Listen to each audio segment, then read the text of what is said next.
नमस्कार, स्वागत है आपका हमारे YouTube channel behind the characters में। दोस्तों, मेरा नाम है आनंद और हमारे चैनल पे आपको क्राइम की घटनाओं से जुड़ी सच्ची कहानियाँ सुनने को मिलेगी। हमें सपोर्ट करने के लिए वीडियो को लाइक करें, शेयर करें व हमारे चैनल को ज़रूर सब्सक्राइब करें। साथ ही बेल आइकन दबाना ना भूलें। तो दोस्तों, चलिए चलते हैं आज की कहानी की ओर। एक कहानी है ऑस्ट्रेलिया के एक ऐसे खतरनाक साइकोपैथ लेडी किलर की जिसने इंसानियत को शर्मसार करते हुए अपने प्रेमी का 37 बार चाकू घोंप के बेरहमी से कत्ल किया। लेकिन कत्ल के बाद उस औरत ने जो कदम उठाए वो मानवता को शर्मसार करने के परे है। उसने अपने प्रेमी के शरीर से उसकी खाल उतारी और एक हुक से टांग दी। बल्कि इतना ही नहीं, उसके कुछ अंगों को पकाया और उसके बच्चों को खाने के लिए पेश किया। ये ऑस्ट्रेलिया के इतिहास में अब तक का सबसे जघन्य अपराध माना जाता है। ये ऑस्ट्रेलिया की ऐसी पहली और इकलौती महिला कातिल है जिसे बिना कोई पेरोल के आजीवन कारावास की सज़ा सुनाई गई, जिसका नाम है कैथरीन नाइट।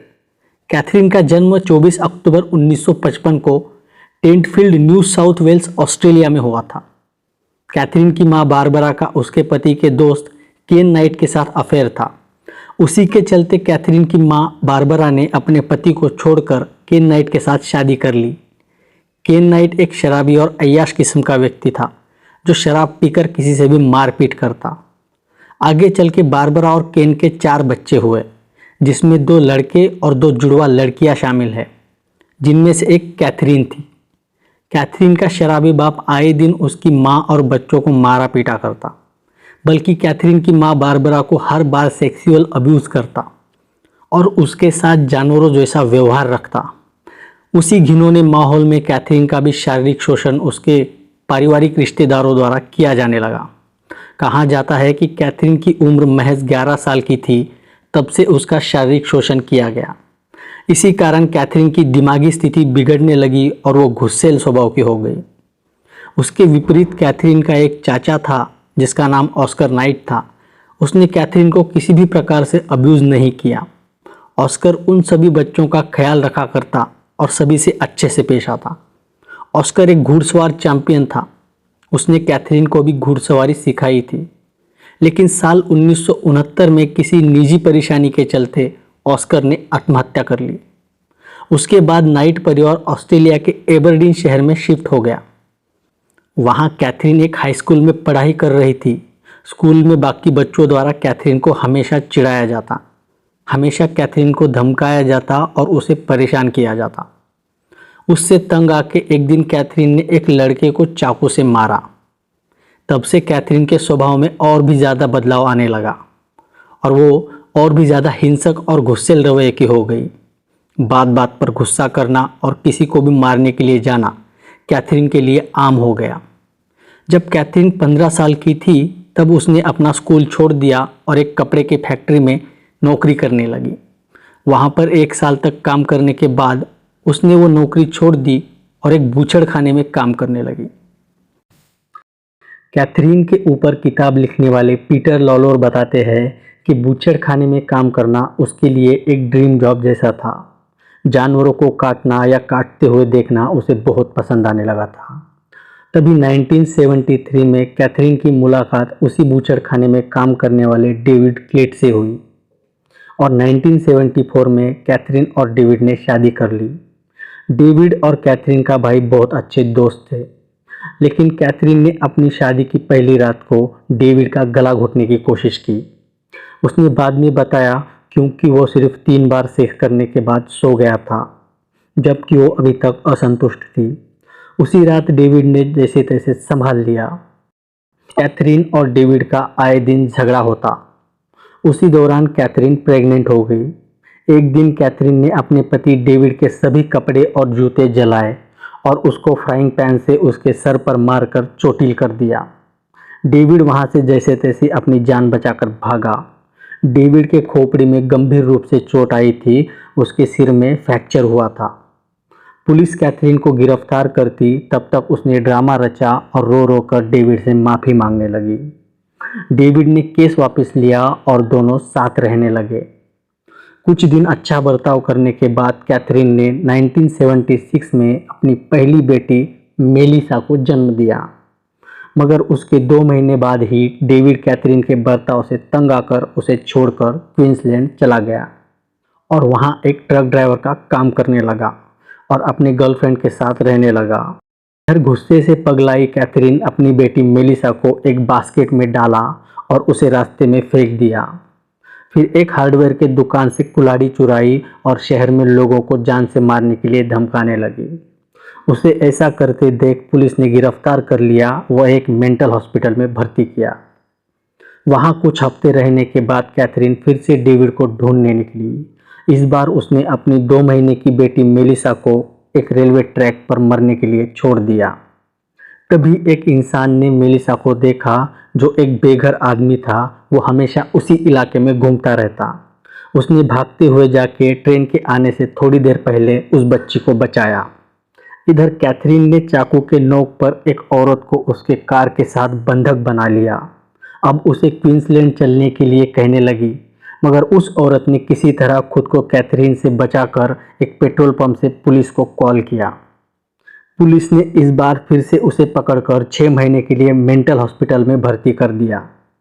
हॉस्पिटल से निकलकर कैथरीन डेविड के घर पहुंची, मगर हॉस्पिटल में कैथरीन ने नर्स को कहा वो डेविड और उसकी मां को मार डालेगी। पर डेविड अपनी गर्लफ्रेंड को छोड़कर कैथरीन के साथ रहने लगा। 4 सालों बाद 1980 में कैथरीन फिर से मां बनी और उसने अपनी दूसरी बेटी नताशा को जन्म दिया। इस दौरान कई बार कैथरीन और डेविड का झगड़ा होता रहा और एक दिन 1984 में कैथरीन डेविड को छोड़कर अपने मां के घर एबरडीन चली गई और वहीं एक बूचड़खाने में काम करना शुरू कर दिया। 2 सालों बाद 1986 में कैथरीन एक 38 वर्षीय डेविड सॉन्डर्स नाम के व्यक्ति से मिली। सॉन्डर्स खान में काम करने वाला अच्छा खासा पैसे वाला आदमी था, जिसका खुद का एक अपार्टमेंट था जो कैथरीन के साथ रहने लगा।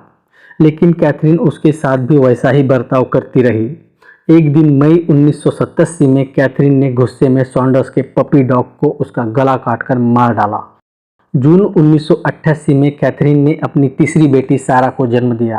सारा के जन्म के बाद सॉन्डर्स ने कैथरीन को कुछ पैसे जमा करने के लिए प्रेरित किया और दोनों ने मिलकर उस पैसे से अपने घर को कई सारे जानवरों के खाल, सींग और खोपड़ी से सजाया।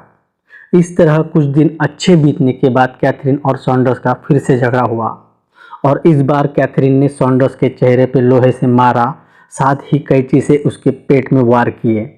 सॉन्डर्स कैथरीन को छोड़कर भाग गया। साल 1990 में कैथरीन की एक और आदमी से नज़दीकियाँ बढ़ी, जिसका नाम जॉन चिंगलवर्थ था, जो कैथरीन के साथ बूचड़खाने में काम करता था। इन दोनों ने अगले साल एरिक नाम के एक लड़के को जन्म दिया। कैथरीन का ये रिश्ता 3 सालों तक रहा। फिर कैथरीन ने 1995 में जॉन प्राइस नाम के एक व्यक्ति के साथ अफेयर शुरू किया और अपने बच्चों को लेकर वो उसी के साथ रहने लगी। जॉन प्राइस एक खदान में काम करने वाला कर्मचारी था, जिसकी पहली शादी 1988 में हुई थी और हाल ही में तलाक हो चुका था। जिसके 3 बच्चे थे, उसमें से एक उसकी वाइफ के साथ रहता था तो 2 बच्चे प्राइस के साथ रहा करते। 1998 में जब कैथरीन ने प्राइस को शादी के लिए कहा, लेकिन प्राइस ने शादी करने से इनकार कर दिया। गुस्से में कैथरीन ने प्राइस ने अपनी ऑफिस से चुराई कई चीज़ों का वीडियो रिकॉर्ड किया और उसके बॉस को दिखाया। इस कारण प्राइस को काम से निकाल दिया गया। तब कैथरीन और प्राइस का झगड़ा हुआ और प्राइस ने कैथरीन को घर से निकाल दिया। लेकिन कुछ महीनों बाद प्राइस ने कैथरीन के साथ फिर से अपने रिश्ते शुरू किए। हालांकि कैथरीन को अपने घर आने के लिए उसने मना किया था। प्राइस कैथरीन के स्वभाव को जान चुका था। उसने अपने दोस्तों को कहा था कि अगर वो किसी दिन गायब हो जाए तो तुम कैथरीन के खिलाफ पुलिस में रिपोर्ट करना। फिर भी कैथरीन प्राइस के बच्चों की देखभाल का बहाना करके उसके घर आ जाया करती रही। तभी फरवरी 2000 में कैथरीन और प्राइस का झगड़ा हुआ और कैथरीन ने प्राइस के सीने पर छुरे से हमला किया। 29 फरवरी 2000 को काम पर जाते समय प्राइस कोर्ट के पास रुका और उसने मैजिस्ट्रेट को मिलकर कहा कि उसे और उसके बच्चों को कैथरीन से जान का खतरा है। उसी दोपहर प्राइस ने अपने सहकर्मियों को भी बताया कि कैथरीन उसे मार डालेगी, तो उसके दोस्तों ने उसे घर जाने से मना किया। पर प्राइस ने कहा कि वो अगर घर नहीं गया तो वो उसके बच्चों को मार डालेगी। प्राइस जब घर पहुंचा तो कैथरीन वहां नहीं थी। प्राइस ने अपने बच्चों को एक दोस्त के घर सोने के लिए भेज दिया। कैथरीन ने उस दिन एक स्लीपवेयर खरीदा था। उसे पहनकर उसने अपने बच्चों के साथ वीडियो शूट किया। रात को 11 बजे वो प्राइस के घर पहुंची, तब वो सो रहा था। कैथरीन ने उसे जगाया और थोड़ी देर तक दोनों टीवी देखते रहे। उसके बाद कैथरीन नहाने गई। नहा के उसने वही नया स्लीपवेयर पहना और दोनों ने साथ में शराब पी, फिर सेक्स किया और सो गए। अगली सुबह प्राइस काम पर नहीं आया तो उसके बॉस को कुछ शक हुआ। तभी उन्होंने एक कर्मचारी को उसके घर भेजा। जब वो आदमी प्राइस के घर पहुंचा तो उसने सामने के दरवाजे पे खून के धब्बे देखे। इसे देख उसने पड़ोसियों को बुलाया। उन्होंने खिड़की के कांच से घर के अंदर झांका तो उन्हें भी खून के कई सारे दाग दिखाई दिए। उन्होंने तुरंत पुलिस को इन्फॉर्म किया। पुलिस ने आते ही पिछले दरवाजे को तोड़ा और घर के अंदर घुसी। पुलिस ने अंदर पहुंचते ही जो मंजर देखा, उसे देखकर उनकी आंखें सन्न रह गई। पुलिस ने देखा कि एक इंसानी खाल को उसके शरीर से अलग करके एक हुक से टांग दिया है और पूरे हॉल में खून ही खून बिखरा पड़ा है। उतने में दो पुलिस वाले किचन में जाते हैं। किचन में गैस पर एक बर्तन रखा था। वो लोग उसका ढक्कन खोलते हैं और उसे देखकर दोनों की उल्टी निकल जाती है। उस बर्तन में एक इंसान का कटा हुआ सिर पकने के लिए रखा था। वहीं पर दूसरे बर्तन में इंसानी मांस के टुकड़े भी थे। पुलिस को वही बेडरूम में एक औरत सोती हुई मिलती है जो लगभग कोमा में थी। वो और कोई नहीं बल्कि कैथरीन थी। कैथरीन को 5 दिन तक हॉस्पिटल में रखा जाता है। फिर उससे पूछताछ की जाती है। पूछताछ में कैथरीन सभी हकीकत बयां करती है। वो बताती है कि कैसे उसने प्राइस का कत्ल किया।